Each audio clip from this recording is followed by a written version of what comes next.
All right, today we have one of the dairy owner's biggest fears, the downed cow. Most likely what we're dealing with is milk fever, and in order to get her up, we have to get calcium into her really quickly, and that should get her enough calcium back into her body where she's able to get up and be free moving all over again. But until then, she is down on the ground. So the first thing we decided to do here was give her a bolus. It's a calcium pill that goes straight inside the cow's rumen. Oh, here it is. Right here you can see this is the calcium pill. It's giant, and it goes inside of a balling gun right here. It sits right inside of the tip, and this goes deep down into the cow's mouth, into her rumen, and then while pulling the trigger, it will release it inside of her stomach. It's actually pretty awesome and a little bit intimidating to use. The tube application.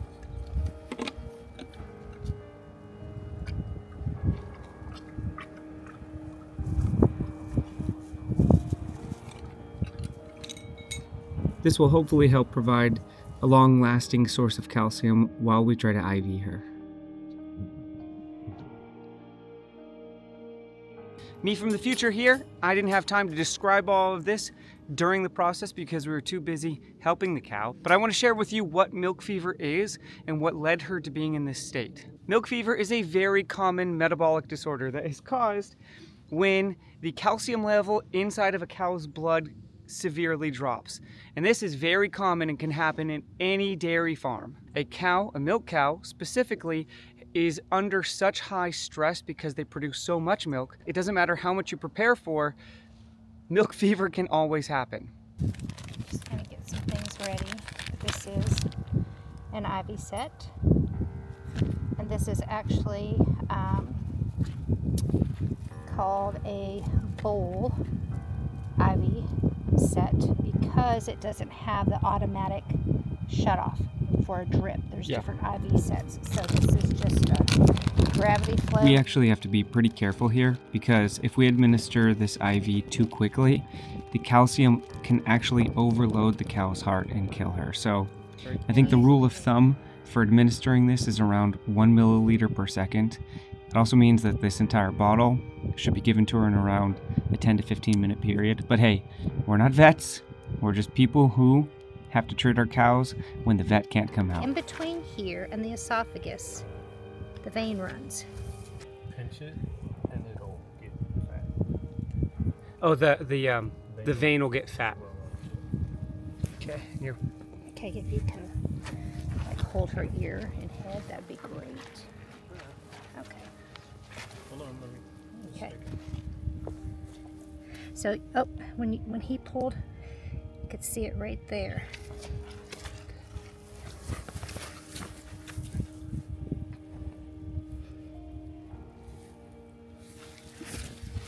Fappy. Fappy.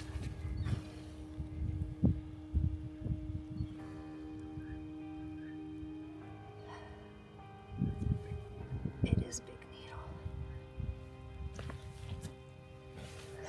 There you go. I feel like it's rolling. I don't think I can. That's it. Can you bring it? Hold on.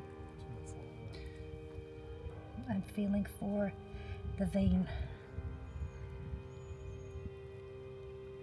Not a very sharp needle. Oh, it's not a sharp needle? No. And their hide is so thick.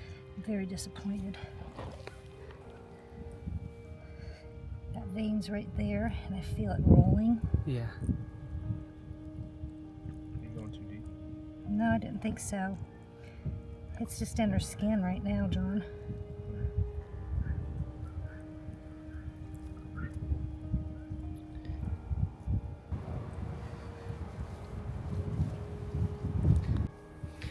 So, we're running to get a new needle right now. We have more on hand, but this one turned out to be out of the bag, dull enough to where there was trouble getting it into the skin and actually into the vein itself.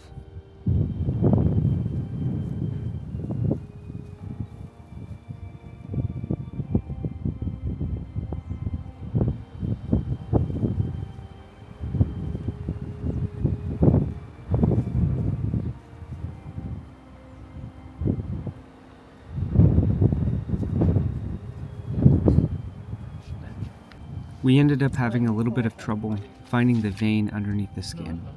It's really important to remember that this is actually a really high stakes moment.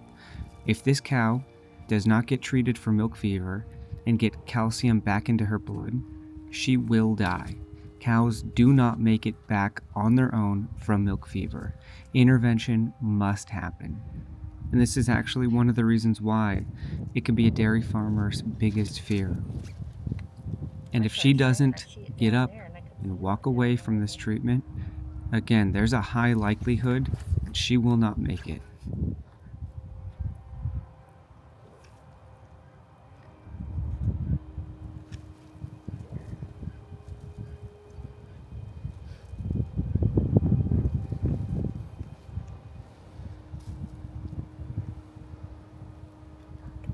And at this point, her neck vein is just in a really inconvenient position, and we need to start thinking of something different. She also has a milk vein near her udder, but she's currently laying on it, and it's really muddy, and we need to do everything to keep her clean despite the position she's in. Okay, here's where we're at. At this point, we're having enough trouble finding the vein inside of her neck and puncturing it well enough. So I think we're going to be able to find that vein easier from a lifted up position. Should we do it like this? And then we roll her in here and then we can grab from the other side? It's going to be right about her chest.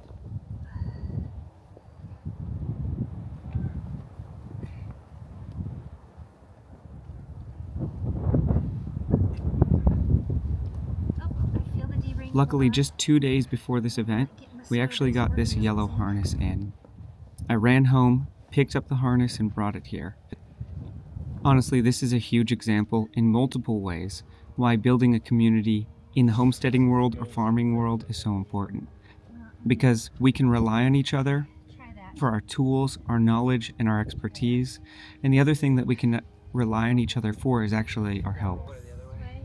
If we can get her on that side. There. There we go. There. Good girl. Good girl. There you go. Good girl. Good girl. We might not need them second. Oh yeah.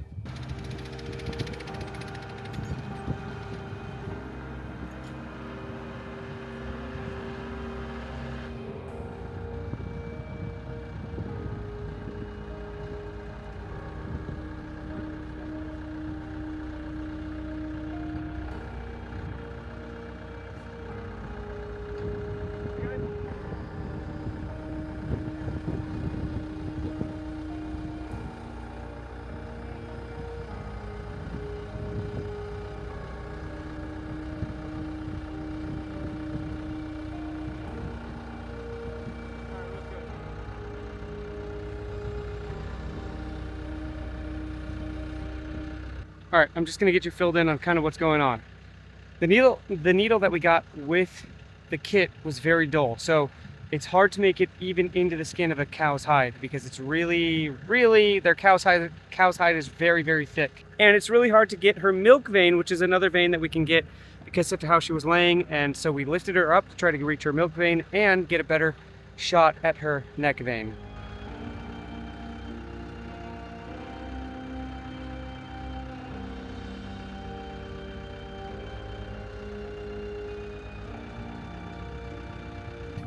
Okay. Got it. Don't turn it over yet. I won't.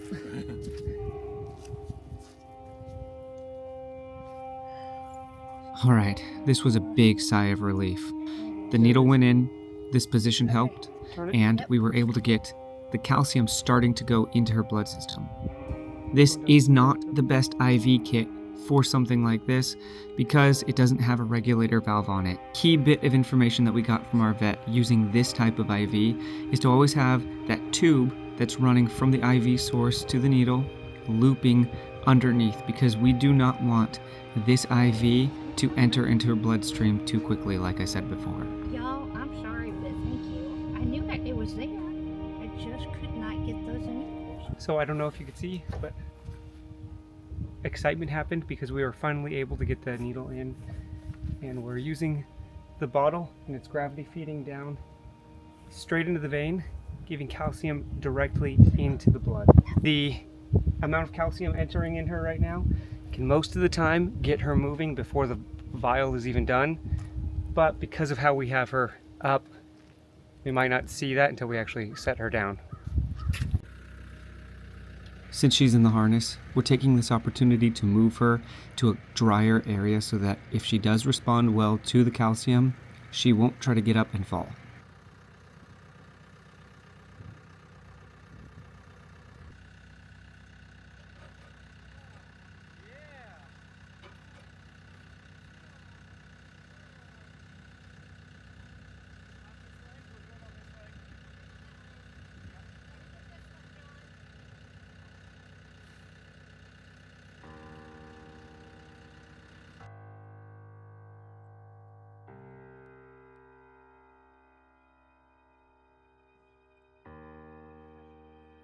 Well, this is it. This is the moment she's supposed to get up. But she's not. Typically, after giving them calcium, their life comes back to them and they go running off. It's not what's happening here. This isn't good news.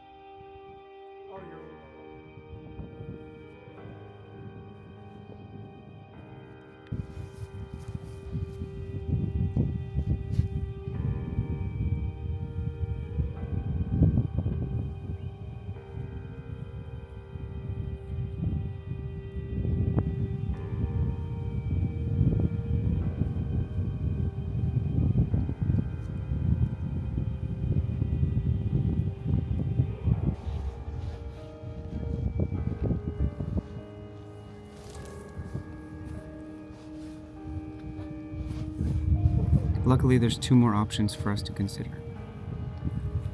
She's still down, and we could see from her neck right here, she still has this S shape. Clear as day. It's S. She's moved her head now, but it follows this ridge right here. That's what you're looking for from this angle. And this is an indication that she's low in potassium. The first option is to IV her again. This time, instead of adding calcium, she's probably low in potassium. This can be one of the factors if we give a cow calcium and she doesn't get up. It can indicate that she's low in potassium also. So in a similar fashion to the IV with the calcium, we will IV her with CMPK. The CMPK has the potassium inside of it, and hopefully this does the trick.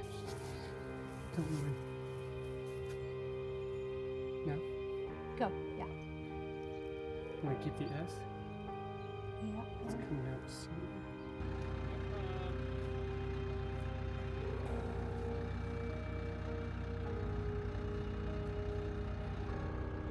Here we are again at a second waiting game, praying that she gets back up.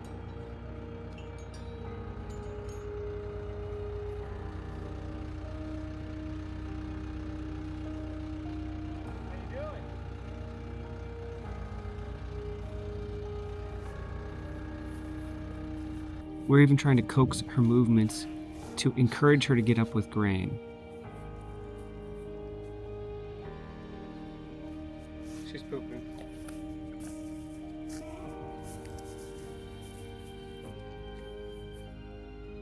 You can see in this moment right here when I was trying to talk to the camera, she did take this moment to try to get up right here. This was very encouraging. But she just couldn't do it. Back on the floor she was.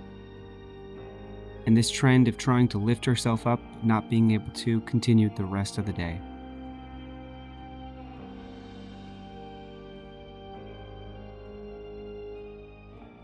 All right, at the moment, this is a bit all that we can do for her today. At this point, she isn't fully responding to the calcium or the potassium intake.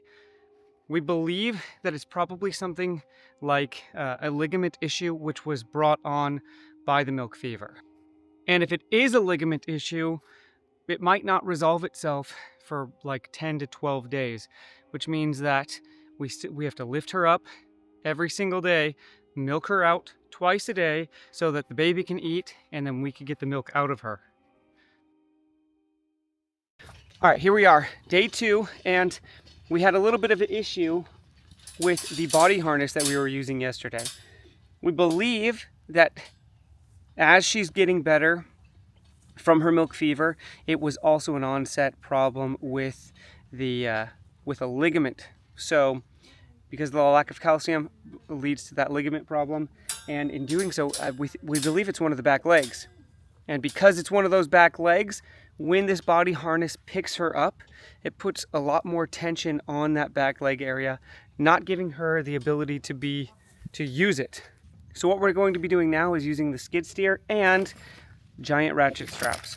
One of those is going to go in front of her stomach, behind her front legs, and then behind her stomach, in front of her hind legs. It's a little bit more sketchy, but we need to get her back legs moving and get them on the ground. We're going to be starting to run out of daylight soon, so a lot of this is going to be done at night. We'll see where it goes from here. We've got to milk her out. And look at this. She's not entirely able to keep herself up on her own, but she's able to bear weight on those back legs. This is an incredibly encouraging change.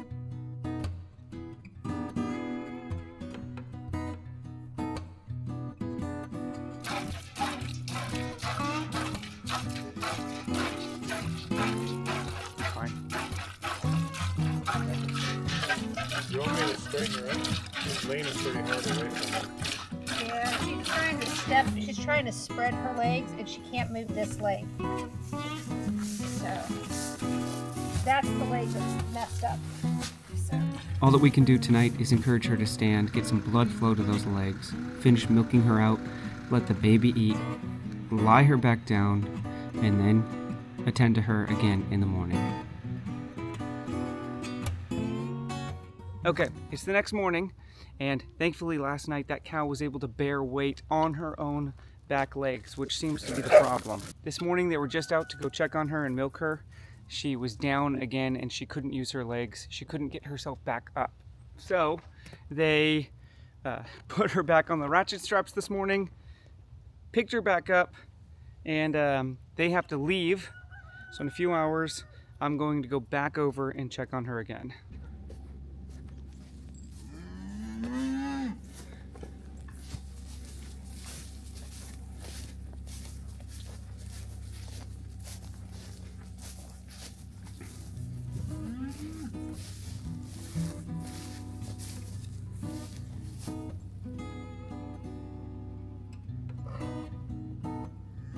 Oh my goodness, did you just see that?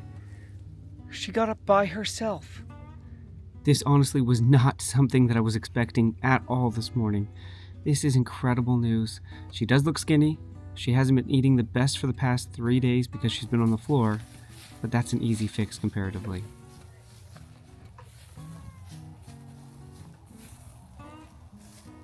So let me tell you why this is incredible. So this morning, she could not stand. Even after last night when we got her to still kind of walk around after ratchet strapping her, she was inside of here, inside of this little barn, which we actually didn't expect for her to be able to crawl in here, which is what she did. Coaxed her out with grain this morning, and she was able to climb out into here. She was just crawling basically, because the only way we can lift her up with this skid steer is actually by bringing her out into this little paddock. So as we were walking up, I had full intentions of getting that skid steer back out, putting the ratchet straps on her all over again, lifting her up to try to rehabilitate that leg and get the baby calf to eat. But as you can see, I don't need to. So milk fever leads to a loss of calcium in the blood.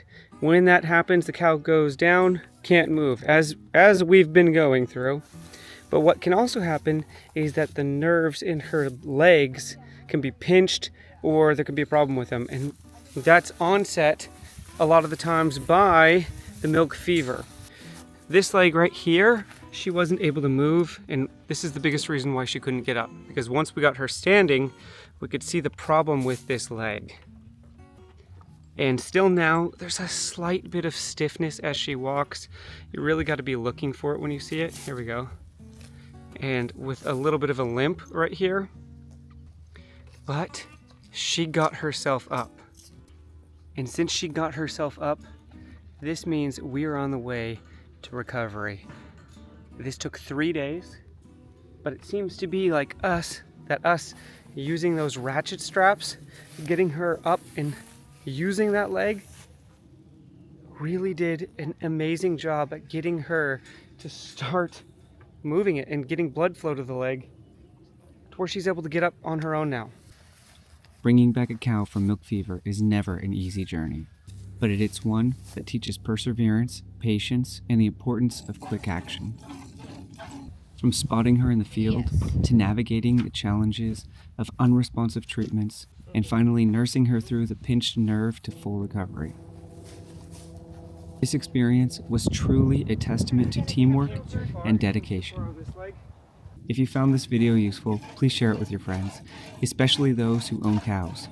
You might be surprised how many people don't know about milk fever and the steps to take when it happens.